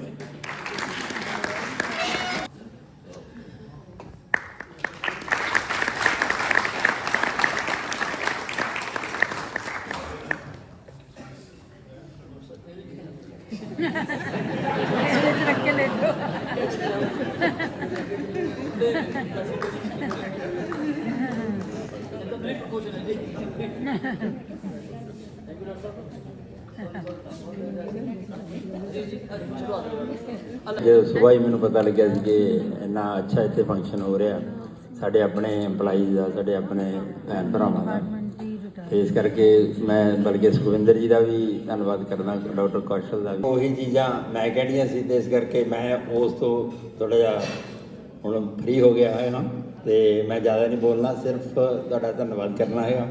ਅੱਗੇ ਵਾਸਤੇ ਤੁਹਾਨੂੰ ਗਰੰਟੀ ਦਿੰਦੇ ਹਾਂ ਕਿ ਜੋ ਵੀ ਸਾਡੇ ਵੱਲੋਂ ਕੋਈ ਸਹਿਯੋਗ ਚਾਹੀਦਾ ਹੋਵੇਗਾ ਪਰਸਨਲ ਲੈਵਲ 'ਤੇ ਜਾਂ ਆਰਗੇਨਾਈਜੇਸ਼ਨ ਲੈਵਲ 'ਤੇ, ਕਿਉਂਕਿ ਮੈਂ ਇੱਥੇ ਚੰਡੀਗੜ੍ਹ ਤਕਰੀਬਨ 2017 'ਚ ਮੈਂ ਰਿਟਾਇਰ ਹੋਇਆ ਸੀ। ਉਸ ਤੋਂ ਬਾਅਦ ਮੈਂ ਇੱਥੇ ਕਾਫੀ ਸੰਸਥਾ ਨੇ ਉਹਨਾਂ ਨਾਲ ਜੁੜਿਆ ਹੋਇਆ। Institute of engineers Chandigarh the sector 19 ਦੇ ਵਿੱਚ ਮੈਂ ਚੇਅਰਮੈਨ ਰਿਹਾ 2 ਸਾਲ। ਚੰਡੀਗੜ੍ਹ ਮੈਨੇਜਮੈਂਟ ਐਸੋਸੀਏਸ਼ਨ ਦਾ ਮੈਂ ਲਾਈਵ ਮੈਂਬਰ ਹਾਂ। ਅਤੇ ਇਸ ਤੋਂ ਇਲਾਵਾ ਜਿਹੜੇ ਸਾਡੇ ਚੈਂਬਰ ਆਫ ਕਾਮਰਸ ਹੈ, ਇਹਦੇ ਵਿੱਚ ਵੀ ਸਾਡਾ ਜਾਣ ਪਛਾਣ ਚੱਲਦੀ ਹੈ। US ਦੇ ਵਿੱਚ ਇੱਕ ਆਰਗੇਨਾਈਜੇਸ਼ਨ ਹੈ ਗਲੋਬਲ ਗੁੱਡਵਿਲ ਇੰਵੈਸਟਰਸ ਫਾਊਂਡੇਸ਼ਨ ਹੈ। ਉਹ ਸਾਰਾ ਇਹ ਜਿਹੜਾ ਆਲ ਓਵਰ ਦਾ ਵਰਲਡ ਜਿਹੜੇ ਉਹਨਾਂ ਦੇ ਇਨਵੈਸਟਰਸ ਨੇ ਹਰ ਇੱਕ ਕੰਟਰੀ ਦੇ ਵਿੱਚ, ਉਹ ਸਾਰੇ ਸਸਟੇਨੇਬਲ ਡਿਵੈਲਪਮੈਂਟ ਗੋਲਸ 'ਤੇ ਕੰਮ ਕਰਦੇ ਨੇ, ਜਿਨ੍ਹਾਂ ਦੀ ਕਿ ਆਪਾਂ ਹੁਣ ਗੱਲ ਕਰਦੇ ਸੀ ਇਨਵਾਇਰਨਮੈਂਟ ਜਾਂ ਕਲਾਈਮੇਟ ਐਕਸ਼ਨ ਦੀ ਜਾਂ quality of life the, gender equality ਦੀ, ਹਰ ਤਰ੍ਹਾਂ ਦਾ ਉਹਦੇ ਵਿੱਚ ਜਿਹੜਾ 17 ਗੋਲਾਂ ਦੇ ਵਿੱਚ ਇਹ ਚੀਜ਼ ਇਨਵੋਲਵ ਹੈ। I am working on that also. ਮੈਂ I write in their magazine also, ਜੋ US ਤੋਂ ਸ਼ਬਦ ਹੈਗਾ। ਅਤੇ ਆਈ ਮੀਨ ਟੂ ਸੇ ਹਰ ਤਰੀਕੇ ਨਾਲ ਅਸੀਂ ਤੁਹਾਡਾ ਜਿਹੜਾ ਮੈਨੂੰ ਖੁਸ਼ੀ ਹੋਏਗੀ ਕਿ ਕਿਸੇ ਤਰੀਕੇ ਨਾਲ ਵੀ ਅਗਰ ਮੈਂ ਆਪਣਾ ਕੰਟਰੀਬਿਊਸ਼ਨ ਇੱਥੇ ਕਰ ਸਕਾਂ। ਔਰ ਆਈ ਐਮ ਲੱਕੀ ਕਿ ਮੇਰੀ ਹੈਲਥ ਠੀਕ ਹੋਣ ਕਰਕੇ ਮੈਂ ਤਕਰੀਬਨ 2017 ਤੋਂ ਬਾਅਦ ਵੀ ਐਕਟਿਵ ਰਿਹਾ ਔਰ ਸਾਰਿਆਂ ਨੂੰ ਮਿਲਦਾ ਗਿਲਦਾ। ਕਰਾੜ ਸਾਹਿਬ ਕੋਲ ਬਹੁਤ ਟਾਈਮ ਟੂ ਟਾਈਮ ਜਾਈਦਾ, ਤਕਰੀਬਨ ਮੈਨੂੰ ਲੱਗਦਾ ਕੁਛ ਫੇਸਿਸ ਵੀ ਮੇਰੇ ਪਹਿਚਾਣ ਦੇ ਵੀ ਨੇ ਇੱਥੇ, ਅਤੇ ਮੈਨੂੰ ਬੜੀ ਖੁਸ਼ੀ ਹੋਈ ਇੱਥੇ ਆ ਕੇ। ਮੈਂ 2-4 ਲਾਈਨਾਂ ਹਿੰਦੀ ਦੀਆਂ ਮੇਰੇ ਕੋਲ ਲਿਖੀਆਂ ਹੋਈਆਂ, ਮੈਂ ਤੁਹਾਡੇ ਨਾਲ ਸ਼ੇਅਰ ਕਰ ਲੈਣਾ, ਉਹ ਤੋਂ ਬਾਅਦ ਫਿਰ ਆਪਾਂ ਅੱਗੇ ਦਾ ਪ੍ਰੋਗਰਾਮ ਦੇਖ ਲਾਂਗੇ। ਇਸ ਤਰ੍ਹਾਂ ਲਿਖਿਆ ਹੈ, ये सोचना गलत फहमी है कि तुम उसे याद आते हो, ये सोचना गलत फहमी है कि तुम उसे याद आते हो, ये तो बस उसकी मस्ती है कि तुम भी उसे भाते हो, ये तो बस उसकी मस्ती है कि तुम भी उसे भाते हो। आगे लिखा है, खुद से ना डरा करो बेगाने के साथ डरा करो, खुद से ना डरा करो बेगाने के साथ डरा करो, ऐसे ही ना चला करो जमाने के साथ चला करो, ऐसे ही ना चला करो जमाने के साथ चला करो। सवाल उठता है कि ज़माने में ही तो हैं बेगाने सारे, सवाल उठता है कि ज़माने में ही तो हैं बेगाने सारे, तो फिर जिसके साथ चला करो उससे मत डरा करो, जिससे साथ चला करो उससे मत डरा करो। लास्ट 4 लाइना होर ने जी। जे पल ही बहुत है, जे पल ही बहुत था, सदियों से क्या लेना था, ये पल ही बहुत था सदियों से क्या लेना था, एक क्षण ही बहुत था और सदियों से क्या लेना था, एक क्षण ही बहुत था और चलियों से क्या लेना था। तुम तो ऐसे ही घबरा गए समुद्र में डूबने से, तुम तो ऐसे ही घबरा गए समुद्र में डूबने से, एक कतरा ही बहुत था नदियों से क्या लेना था, एक कतरा ही बहुत था नदियों से क्या लेना था। Once again thank you very much Vidyaram Japa, thank you very much. Thank you very much sir, बहुत अच्छा लग गया।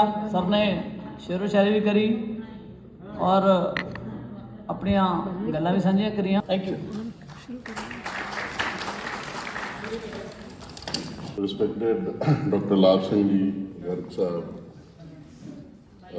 Jhingan ji, and Rajinder Sharma ji, ex-deputy mayor and councillor, और मेरे साथियों, कितना वधिया, all good। ਤੁਹਾਨੂੰ ਸਾਰਿਆਂ ਨੂੰ ਨਮਸਕਾਰ, ਗੁੱਡ ਆਫਟਰਨੂਨ, ਸਤਿ ਸ੍ਰੀ ਅਕਾਲ, ਵਾਹਿਗੁਰੂ ਜੀ ਦਾ ਖਾਲਸਾ, ਵਾਹਿਗੁਰੂ ਜੀ ਦੀ ਫਤਿਹ। ਮੇਰੇ ਨਾਲ ਇਹ ਹਰ ਵਾਰੀ ਹੁੰਦਾ ਹੈ, ਜੋ ਮੈਂ ਲਿਖ ਕੇ ਲਿਆਉਂਦਾ ਉਹ ਮੇਰੇ ਤੋਂ ਪਹਿਲਾਂ ਵਾਲੇ ਬੋਲ ਦਿੰਦੇ ਆ। ਹੁਣ बहुत सारी ज्ञान की बातें हुई, आप लोगों को बहुत ज्ञान बांटा गया, डॉक्टर साहब ने, झिंगन जी ने, डॉक्टर लाभ सिंह ने आपको जीवन का राज बताया, बट अब मेरे को इससे कुछ अलग चलना पड़ेगा। अलग ये है कि मैं आज जहाँ हूँ, CGM की कुर्सी पे हूँ, वो आप सब लोगों की बदौलत हूँ, आप सब लोगों की दुआओं की वजह से हूँ। और मैंने जो भी जीवन में सीखा है, BSNL के लिए, DOT के लिए या BSNL के लिए जो भी काम सीखा है वो आप सबसे सीखा है। डॉक्टर साहब ने बच्चों की बात की, मैं छोटा सा बच्चा था जब मैं पंजाब सर्कल में चंडीगढ़ में आया था, 24 साल का था मैं, और मेरी पहली पोस्टिंग E10B में हुई थी। उससे पहले मैं CB नॉन मल्टीपल एक्सचेंजेस में भी काम कर चुका था। E10B मैंने पहली बार देखी थी और मुझे अभी भी याद है कि जब मैं E10B के उस कमरे में घुसा तो वहाँ पे एक बुजुर्ग से आदमी बैठे हुए थे, उनका नाम था रंजीत सिंह। अच्छा ਤੁਹਾਡੇ ਤਾਇਆ जी, ਤਾਂ ਉਹ OMC सारे ने देखा होना, OMC रूम की तरफ ਨੂੰ ਮੂੰਹ ਕਰਕੇ ਉਹ बैठे ਸੀ। तो मैं उन्होंने जाके कहा नमस्कार सर, उन्होंने कितना देखा और फिर वो अपना काम TTY से करना शुरू कर गए। मैं कहा यार गलती हो गई, कोई इतने आके लगता है। तो मैं फिर थोड़ा जा स्विच रूम देखा, ट्रेनिंग सेंटर से तो देखा ही सी, तो स्विच रूम देख के फिर मैं वापस आया। मैं कहा सर मैनू कुछ समझाओगे? नहीं तुसी तो बड़े अफसर हो, ADD हो, सारा कुछ सीख के आए हो, तो मैं की सिखा सकता? Very good. थोड़ी देर बाद पता लग गया जी TDM साहब साढ़े गुरदीप सिंह जी वो आ रहे हैं। अच्छा सारी हलचल मचनी शुरू हो गई, तो वो कहते ना क्वेश्चन बहुत पूछते हैं। मैं क्या मेरे तो की पूछेंगे, हले तो मेरा दूसरा दिन है। तो होया वही आंदे ही उत्थे एक टेबल और चेयर हुंदा सी, उत्थे बैठ गए, असीं सामने बैठ गए। मैं सीगा, रंजीत सिंह जी सीगे, और एक धीर साहब होंदे सी, वो सारे उत्थे बैठ गए, और भी 4-5 JTO सीगे, JTO SD। तो उन्होंने पूछते रहे, मेरी तरफ गल ही नहीं की उन्होंने। मैं कह रही बड़ा अजीब जहा डिपार्टमेंट है, बड़ा अजीब जहा महकमा है, कोई नवे बंदे ने तो कोई पूछ ही नहीं रहा। वो भी चुप करके चले गए, पुछ पछ के, मेरे ना कोई गल नहीं की, ना पूछा कि तुसी कौन हो, कदों ज्वाइन किया, नथिंग। I feel dishearten. मैं कहा यार ये केड़ा महकमा ज्वाइन कर लिया जिथे नवे बंदे की कोई पूछ नहीं है।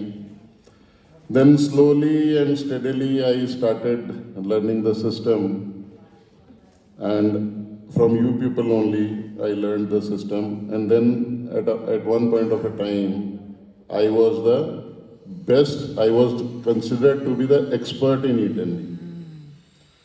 That this why I am telling you, it is not that I am praising myself, this I am telling you कि अगर आप अथक परिश्रम से काम करते हो और आप में काम करने का जज्बा है, तो आपको एक दिन लोग सब सलाम करते हैं और आपको रिटायरमेंट के बाद भी याद रखते हैं, जैसा कि मैं आई थिंक सबको ही याद रखता हूँ। मैं सबको जानता हूँ आपको, और मेरे लिए एक बहुत प्रिविलेज है और ऑनर है कि जब बीबी कौशल जी मेरे पास आए एंड ही सेड कि सर ऐसे ऐसे हम पेंशनर ग्रुप का एक गेट टुगेदर कर रहे हैं, क्योंकि 31 जनवरी 2026 है और हम 31 जनवरी 2020 में रिटायर हुए हैं, 6 साल हो गए हैं। तो मैंने इन्हें कहा देखो यार, मेरी 2 एंगेजमेंट हैं आज, एक दोपहर की एक शाम की है, क्योंकि सीजीएम हरियाणा जो मेरे बैचमेट हैं वो आज रिटायर हो रहे हैं, उनका भी फंक्शन था दिन में। तो I said I will take an excuse from him, and in the evening PGM Jalandhar is retiring, so there is a party hosted by him, so I may attend that. But यहाँ मेरा आना इसलिए बहुत ज़रूरी था कि मैं अपने पुराने मेंटर्स, आई विल नॉट से साथी, आई विल नॉट से BSNL या DOT के एम्प्लॉयज़ या स्टाफ, बट आप लोग सब मेरे मेंटर्स हो। सबसे मैंने कुछ ना कुछ सीखा, चाहे वो चंडीगढ़ हो, चाहे वो संगरूर हो, चाहे वो अमृतसर हो। In fact then I went to JNK also, before that Ambala, then JNK, then back to Chandigarh. तो I realised working with all of you and of course again I will say it was an honour and a privilege to work with you. आपकी legacy पे ride करते हुए, whatever legacy you build, riding on that legacy, now Punjab Circle is one of the best circle in BSNL. I took charge as CGM on 1st of May 2023. After that, we have done a lot of things. Now only Kerala Circle is better than Punjab Circle in all the parameters. I wanted to beat Kerala by 31st of March 2026, but still there are some parameters where they are ahead of us. But I assure you that before I retire, that is 30th June 2027, I assure you and I assure all the officers and team of Punjab Circle that we'll beat Kerala before my retirement. Now, some of the things which we have done in the last few years is that we are number 1 in all India BSNL in terms of availability. Our BTS availability is around 98.9% and OLT availability is around 99.3%. We were the first one to utilize the MAN equipment fully. 100% eligible OLTs and 100% eligible BTS were put on MAN. That was also first in Pan India. Punjab Circle was the pioneer for induction of 4G indigenous Atmanirbhar Bharat equipment, and I was one of the not members, I was the chairman of the tender committee, and we decided the tender in less than 2 months. After that, it was inducted into the network. POC was done in Punjab Circle at Mani Majra and Chandigarh. And after that, around 1 lakh BTS are radiating today in BSNL, 4G BTS. Also, 3611 sites in Punjab were commissioned first in Pan India. Complete project was rolled out in Pan India, first in Punjab Circle. I think you people can clap, it is good for your health also. Now in Punjab you must have heard जब आप लोग काम करते थे कि broadband होता था, तो हम ब्रॉडबैंड फ्री हैं. We don't have broadband, we have only FTTH. Broadband के लिए जो D-SLAM लगते थे, we are the first circle which is having no D-SLAM in its network. आप लोगों को पता होगा कि भारत सरकार की एक स्कीम है जिसको कहते हैं BNU, भारत नेट उद्यमी. भारत नेट उद्यमी में भी पंजाब सर्कल में पूरे पैन इंडिया BSNL के हाईएस्ट नंबर ऑफ कनेक्शंस हैं 1.83 लाख। टोटल इंडिया के 25% कनेक्शन पंजाब में है। तो ये सारी चीज़ें हम क्यों कर पाए? क्योंकि मैं आपसे सीखता था और उसको इम्प्लीमेंट करता था, और इम्प्लीमेंट करते करते यहाँ तक पहुँचे कि पंजाब सर्कल आज BSNL की नज़र में नंबर 1 है। And every time when I go for HOCC, now this HOCC जो आप सुनते थे कि हेड ऑफ सर्कल कॉन्फ्रेंस होती थी आपके ज़माने में, उसको भी चेंज कर दिया गया है। Now it is SRPM, Strategic Review and Planning Meeting, because there are a lot of changes. World is changing very fast, telecommunication is changing very fast, and so is BSNL also changing very fast. Now everything is online. We don't use files, we don't use any paper. Paper का खर्चा कम हो गया है, pen का खर्चा कम हो गया है. Pen is used only for signing some of the letters, otherwise that also is digital. Onboarding is digital, mobile SIM onboarding is digital, FTTH is digital. आप लोगों को याद होगा, कई लोग कमर्शियल में थे, मैं देख रहा हूँ, मेरे को पता है कई लोग इसमें से कमर्शियल में काम करते थे. कमर्शियल ऑफिसर का हाल बुरा होता था, वो एडवाइस नोट ही बेचारा निकालता रहता था, भर भर के कार्बन की 3 कॉपियां रखता था, फिर उसके ऊपर पेन से जोर जोर से लिखता था, वो डॉट पेन होता था. अब हम डॉट पेन नहीं यूज करते, हम पायलट का पेन यूज करते हैं, because you don't require any carbon और something, and we don't need to write anything. जो पहले PA भी होते थे, वो डायरी मेंटेन करते थे, फिर डायरी मेंटेन करके उसको कॉल करते थे, फिर उसको काटते थे कि हाँ इससे मैंने बात करा दी है साहब की. अब वो भी कुछ नहीं है. Everything is computerised. We don't use pen and paper at all. Whatever minutes of the meeting are issued, पहले तो हमें खुद हाथ से लिखने पड़ते थे, फिर उसके बाद हम टाइप करते थे. अब हमारे पास AI आ गया है, AI टूल आ गया है. BSNL का भी अपना AI है, वाणी करके. आप वाणी से कोई भी क्वेश्चन पूछो, बड़े अच्छे से जवाब देती है वो. ठीक है, आपकी ना वाइफ जैसे जवाब देती है और ना ही आपके जैसे जवाब देती है. तो बड़ी खूबसूरत आवाज में आपको आवाज भी अच्छी लगेगी और शक्ल भी अच्छी लगेगी, उसमें वो जवाब देती है. तो उससे कस्टमर भी सेटिस्फाइड, हम भी satisfied. Complaints, booking, handling, everything 198 पे पागल हो जाते थे कि 198 पे कॉल आ गई, फिर लिखो जी, फिर उसको बताने का तो खैर उस समय सवाल ही नहीं उठता था. नंबर ठीक हो जाता था तो कोई नहीं बताता था कि आपका नंबर ठीक हो गया. अब IVRS से और complaint booking, complaint handling system से ग्रीवियंसेस जो हैं CPG-RMS, PG-RMS और बाकी सारी 3 दिन के अंदर अंदर अगर आपका जवाब नहीं गया तो मंत्री ऑफिस से आपको लेटर आ जाता है. तो जस्ट इमेजिन फ्रॉम 3 years, कईयों का तो 3-3 साल कनेक्शन खराब रहता था. We came down to 3 months and now it is 3 days. Within 3 days your CPG-RMS portal में अगर 3 दिन से ज़्यादा है कोई कनेक्शन, तो explanation of CGM is called. और अब इतना AI और ये इलेक्ट्रॉनिक मीडिया इतना हो गया है कि अब सारा काम जो है वो WhatsApp पे होता है, सारा दिन सुबह से लेके शाम तक. And now we are working 24/7 because this WhatsApp it keeps on ringing, टक टक टक आता रहता है और उसको देखना पड़ता है, फिर उसका जवाब देना पड़ता है. तो lot of changes have happened and I will request all of you कि आप अभी कभी अपने पुराने मंदिर में आइए.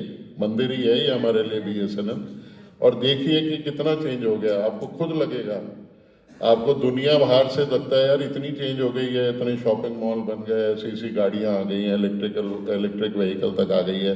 बट जिसने आपको रोजी रोटी दी BSNL ने या DOT ने, कभी उस मंदिर में भी आके देखो कि वो भी मंदिर अब पूरा इलेक्ट्रॉनिक हो गया है. बाकी आप लोगों की जो ये पेंशन, मैंने एक्चुअली DV कौशल को कहा था कि आपकी पेंशन एसोसिएशन का प्रेसिडेंट और सेक्रेटरी कौन है. कहते सर पहले तो ये एसोसिएशन नहीं है, ये पेंशन ग्रुप है, और हम सभी प्रेसिडेंट भी हैं और हम सभी सेक्रेटरी भी हैं।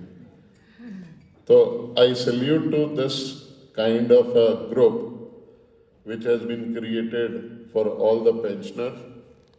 और मेरे को बहुत खुशी होगी कि आगे भी अगर आप कभी गेट टुगेदर करते हैं तो आप मेरे को मौका दीजिए, so that I can come here not to address you but to meet you all, to meet you people. Now, as I said, that whatever I have written, I have nothing from this which I have read out, but in the end, I extend my heartful wishes to all of you for your good health, peace of mind, and an active, fulfilling life. May you continue to guide us, that is the younger generation which has come in BSNL, with your wisdom, and bless BSNL Punjab with your goodwill and support. I once again thank the BSNL Pensioners Group Punjab for inviting me to be part of this meaningful event. It has truly been a privilege. May you all remain in Chardi Kala. Thank you. Jai Hind. Phone mechanic तो लैके top level official तक हर बंदा करारा साहब ਨੂੰ personally ਜਾਣਦਾ ਔਰ करारा साहब भी ਪਰਸਨਲੀ ਜਾਣਦੇ ਨੇ। ਸਾਡੀ ਖੁਸ਼ਕਿਸਮਤੀ ਹੈ ਸਰਕਲ ਆਫਿਸ ਦੇ ਵਿੱਚ ਸਾਹਿਬ ਬਹੁਤ ਦੇਰ ਰਹੇ, ਅਸੀਂ ਸਾਹਿਬ ਦੇ ਅੰਡਰ डायरेक्टली भी काम किया, इनडायरेक्टली भी काम किया। और मजे की बात यह थी कि जब साहब को जाना, साहब ने पूछना कौशल यार दस भी तू यूनियन लेवल से आया कि मेरा जेटीओ बन के आ। मगर सर अज तो मैं यूनियन लेवल से आया, कहते फिर ठीक है यार, फिर चाह पी पहला। मैं कहती ठीक है। तो साथियों ये जी रिलेशनशिप है, ये रिलेशनशिप ही सानू स्ट्रेंथ दिंदी है, ये रिलेशनशिप ही सानू मोटिवेशन दिंदी है। अदरवाइज अज अगर तुसी मोटिवेट ना करते, तुसी सपोर्ट ना करते तो शायद अज असीं इस प्लेटफॉर्म पर इकट्ठे ना होंदे। और होपफुली कमिंग डेज दे विच भी साडी ये कोशिश है कि असीं इस तरह मिलते रहिए, तुहाडे हसदे जिहड़े चेहरे हैं वो दिखते रहन। और ऑफिसर जिहड़े हैं, ऑफिसर तो देखो साथियों, ऑफिसर चाहे एज छोटा होवे या बड़ा होवे, ऑफिसर इज ऑलवेज ऑफिसर। और असीं ऑफिसर को अपने मैंटर ही मानते हैं, क्योंकि असीं ऑफिसरों तो भी बहुत कुछ सीखा है और तां ही असीं अज इन्हां नूं इत्थे बुलाया है। अदरवाइज जे साडी साहब दे नाल कोई खटास हुंदी या सानूं लगदा नहीं यार साहब तो सानूं तंग बहुत कीता, फिर असीं कहंदे चलो छोड़ो पर यार। मैं पर्सनली गया साहब को, मां साहब तुसीं जरूर आना। साहब कहंदे यार मेरा तो अंबाले भी जाना, मैं अमृतसर भी जाना। मां साहब मैनूं नहीं पता है, असीं फंक्शन रख लिया, तुसीं 1 बजे जरूर पहुंच जाओ। तो I am really grateful on behalf of all of you कि सीएम साहब साढ़े से इत्थे आए। उस तो ज़्यादा सानूं खुशी ये हुई है कि श्री लाभ सिंह जी साढ़े जो एक्स ऑफिसर हैं, साढ़े सारे के ऑफिसर भी हैं, साढ़े बड़े भरा भी। मैं कहांगा साहब माइंड ना करना प्लीज़, क्योंकि असीं तुहानूं बड़े वीर भी मानते हैं अपने, क्योंकि सब तो पहला रिटायर हो गए और साढ़े तुसीं बहुत बड़े मार्गदर्शक रहे हैं। बहुत खुशी है सानूं इस चीज़ की। मैं साथियों हुण छोटा जा हाँ, एक मैं साढ़े अज ढिल्लों साहब नहीं आ सके, साढ़े HS ढिल्लों जी भी चंडीगढ़ के वो स्तंभ है, ढिल्लों साहब की गल करे बिना साडा फंक्शन कोई पूरा नहीं हुंदा। अज उन्होंने किते जाना पै गया, उत्थे उन्होंने कोई CEC है शायद कोयंबटूर या कोची दे विच। उन्होंने कमलदीप सिंह साढ़े जिहड़े हैं उन्होंने एसोसीएशन के असिस्टेंट सर्कल सैकटरी हैं। आल्दो कमलदीप सिंह तो वर्किंग है, पर इन्होंने कहा भी जिन्ने भी साढ़े रिटायरी साथी हैगे हैं, अगर इन्होंने किसी भी किस्म की कोई जरूरत पैंदी है, दफ्तर के विच कोई किसी काम की जरूरत पैंदी है या किसी भी किस्म की कोई BSNL की जरूरत पैंदी है, he is always available. Kamaldeep ji वास्ते भी एक बार जोरदार ताड़ियां मार दो साथियों। और मैं हुण रिक्वेस्ट करांगा कि असीं करारा साहब नूं तुहाडे सारिਆਂ ਵੱਲੋਂ एक as a token of love memento दईए। VK गर्ग साहब नूं मैं रिक्वेस्ट करांगा, SGM HR प्लीज़ आ जाओ सर।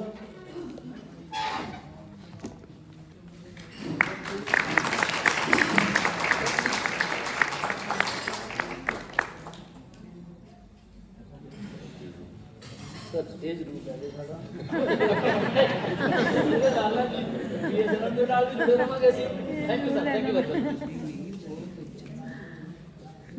शुक्रिया अदा करना चाहता हूँ, पेंशनर्स एसोसिएशन का धन्यवाद करना चाहता हूँ जिन्होंने अपनी मीटिंग में हमें इनवाइट किया, अदरवाइज हमें आपको इनवाइट करना पड़ता है। तो बहुत बहुत धन्यवाद करना चाहता हूँ हमारे CCA साहब की तरफ से, जॉइंट CCA साहब की तरफ से आप लोगों का बहुत बहुत धन्यवाद। अभी ज़्यादा टाइम नहीं लूँगा। कहते हैं कि ना स्टेज के ऊपर जिसको वक्त मिलता है वो स्टेज छोड़ना नहीं चाहता है, चाहे सामने वाला बोर ही क्यों ना हो जाए। मैं ज़्यादा टाइम नहीं लूँगा, सिर्फ 2 मिनट लूँगा। अक्सर सीसी ऑफिस की तरफ से काफ़ी कुछ फंक्शंस किए जा रहे हैं, काफ़ी मतलब इन शॉर्ट में, और मुझे ये कहते हुए बिल्कुल भी हिचक नहीं होती कि हम सब अपना आभार व्यक्त करने के लिए आए हैं यहाँ पर, कि जब भी हमने आपको बुलाया और आप दौड़े चले आए, इसका मतलब कि हमारा जो है गहरा रिश्ता है। डीओटी और बीएसएनएल का शुरू से ही एक चोली दामन का रिश्ता रहा है, और मैं आशा करता हूं कि ये रिश्ता यूं ही कायम रहेगा। आप हैं तो हम हैं, और अगर हम हैं तो आप हैं। पेंशन आपको ऐसे ही मिलती रहेगी, बल्कि तनख्वाह हमें शायद 5 दिन बाद मिलती है, 30 तारीख को मिलती है, लेकिन पेंशन आपको 25 तारीख को हम डाल देते हैं। तो ये प्यार जो है इसी तरह से हम लोगों का बना रहे, और आप लोगों से गुजारिश करूंगा कि जब भी सीसी ऑफिस की तरफ से आपको कभी कोई न्योता आता है कि आप हमारे बीच आएँ, हमारे साथ शामिल हों, तो आप प्लीज़ थोड़ा समय निकाल कर ज़रूर आएँ। हमें भी अच्छा लगता है और आपको भी अच्छा लगता है। बहुत बहुत शुक्रिया, बहुत बहुत धन्यवाद। Thank you very much.